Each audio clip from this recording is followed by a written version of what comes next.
Having arrived on the Coast Starlight a few hours earlier, we're now on the Empire Builder heading towards Whitefish, Montana.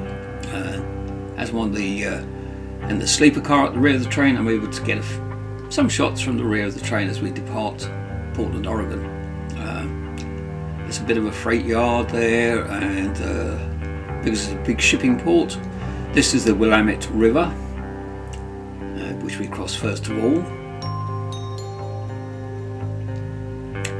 Of course, one question is, where's John? Now, John is a fellow passenger who came with us on the Starlight, and he decided to go and have a beer somewhere.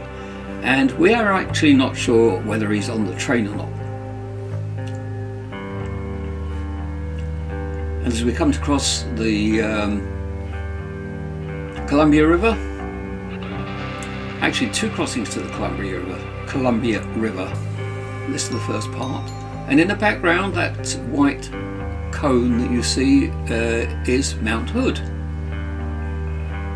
So this is the first part of the Columbia River crossing. There's an island, and then we cross the second part.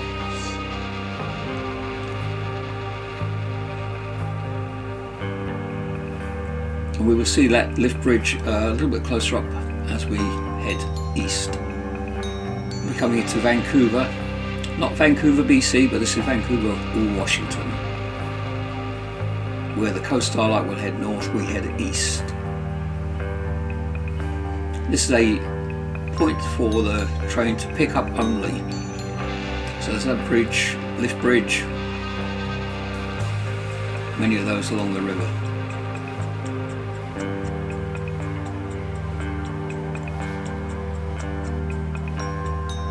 This part of the Columbia River, there's a lot of houses, trees and everything, so we don't get a good view of the river, but we'll see that later on.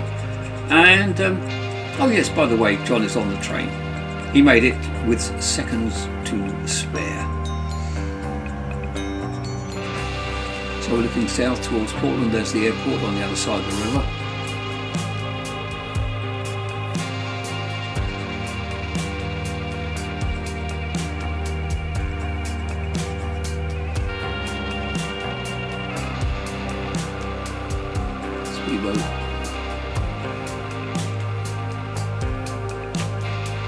Lots of nice houses, but you need money.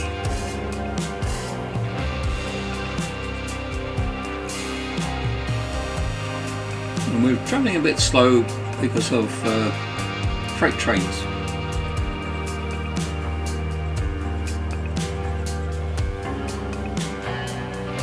I think that's the wildlife refuge.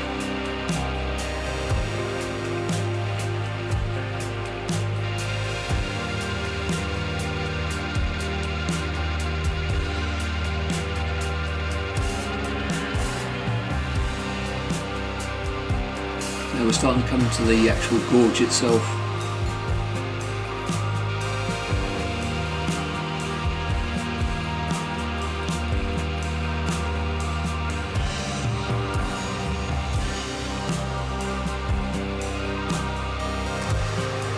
And there's the Multnomah Falls.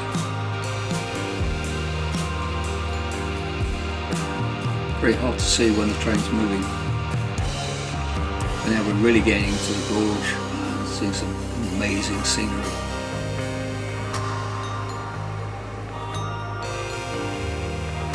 We're waiting for a freight train. This is the Bonneville Dam.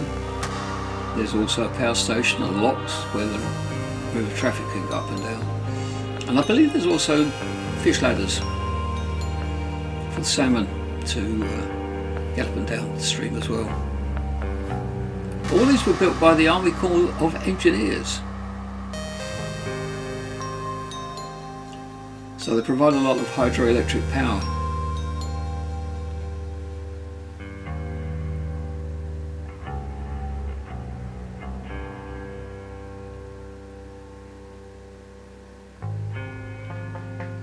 One thing you don't see as you're looking this way is actually there's some lakes on the other side of the train as well, but we're now heading slightly north but then heading east again as we cut round a curve on the river.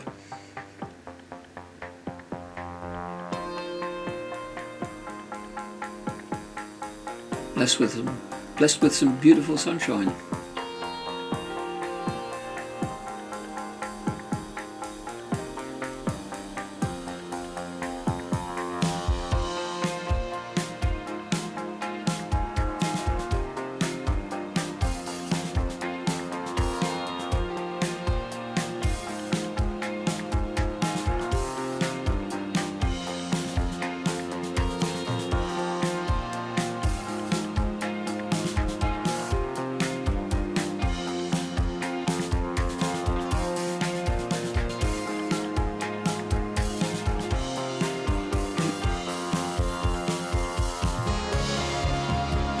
Lots of people fishing.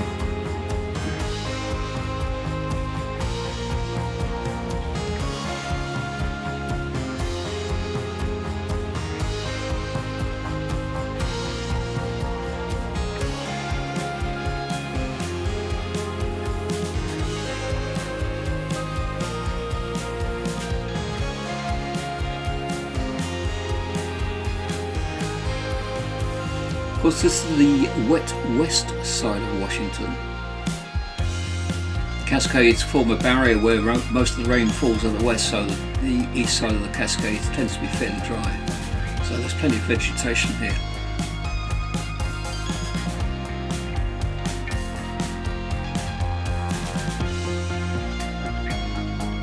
There's stack train on the far side, Union Pacific.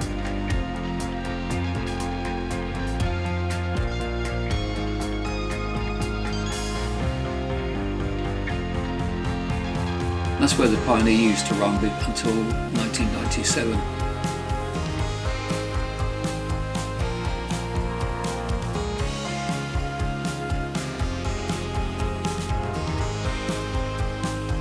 Yes, the sun was in a rather awkward position. Mount Hood is actually in the background somewhere, but I can't see it.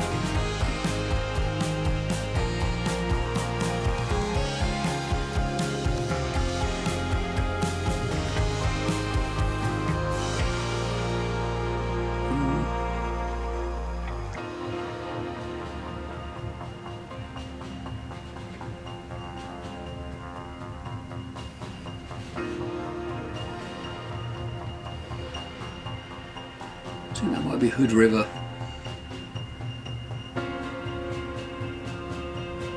We're coming to Wishram. No, not Wishram, this is Bingen white salmon.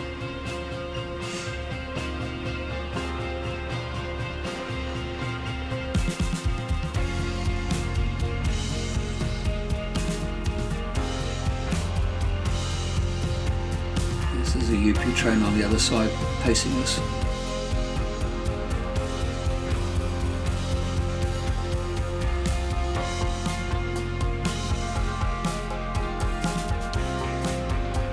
Still there.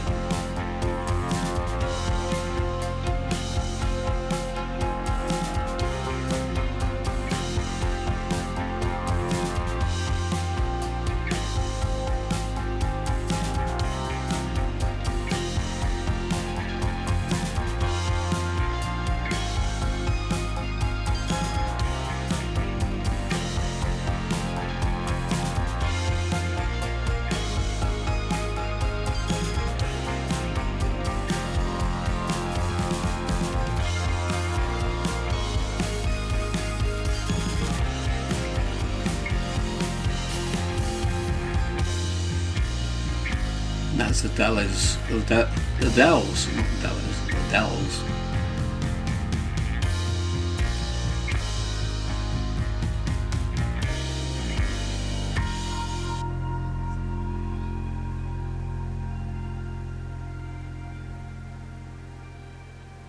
Another one of the dams on the river.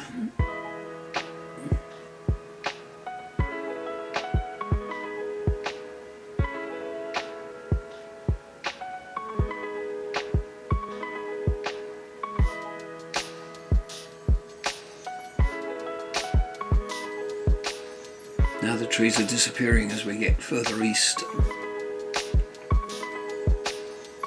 With the sun shining on those cliffs, it really looks amazing. This is the Oregon Trunk Railway Bridge.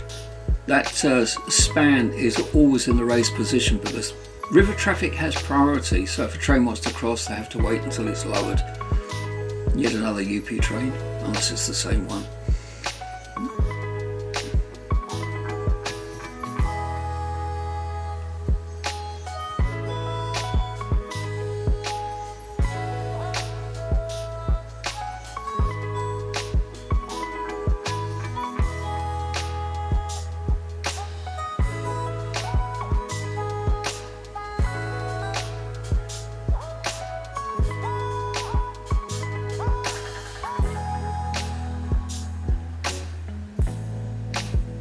Oh, there's a winery.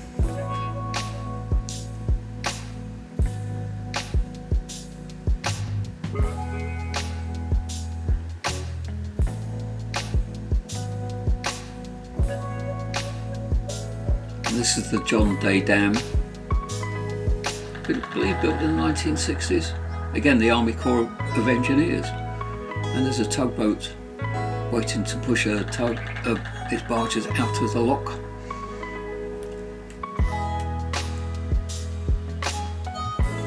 Not sure why they're called tugs when they're actually pushing. And there's another one. Probably more efficient actually.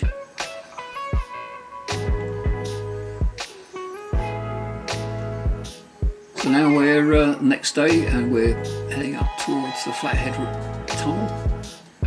Grain train empty in the siding. This is the last stretch of the Kootenai River.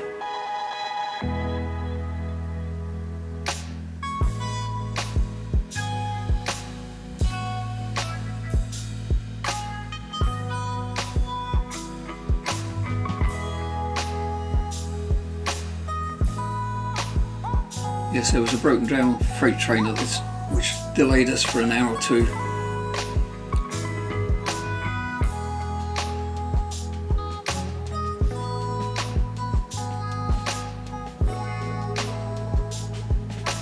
We're heading up into the west portal of the Flathead Tunnel.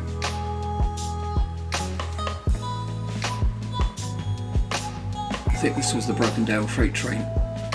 Another empty grain train.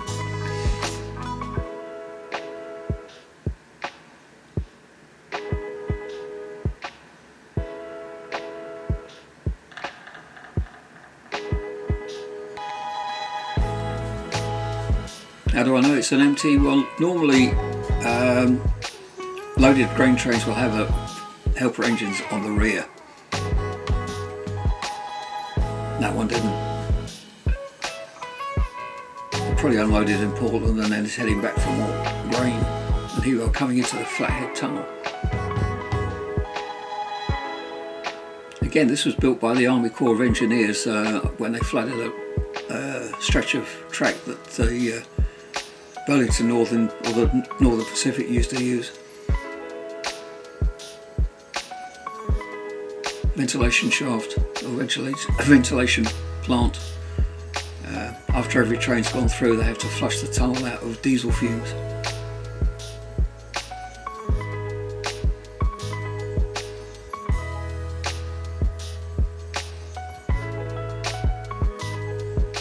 And this is the Whitefish Lake, which I went to see later on that day. And this is our train getting ready to depart Whitefish. That's the conductor.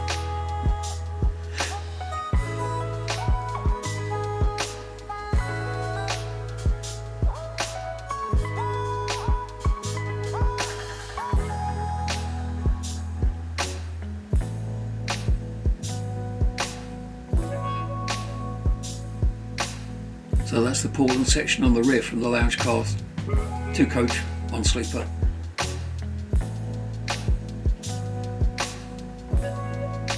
And we'll be catching the train again the next day. Thanks for watching.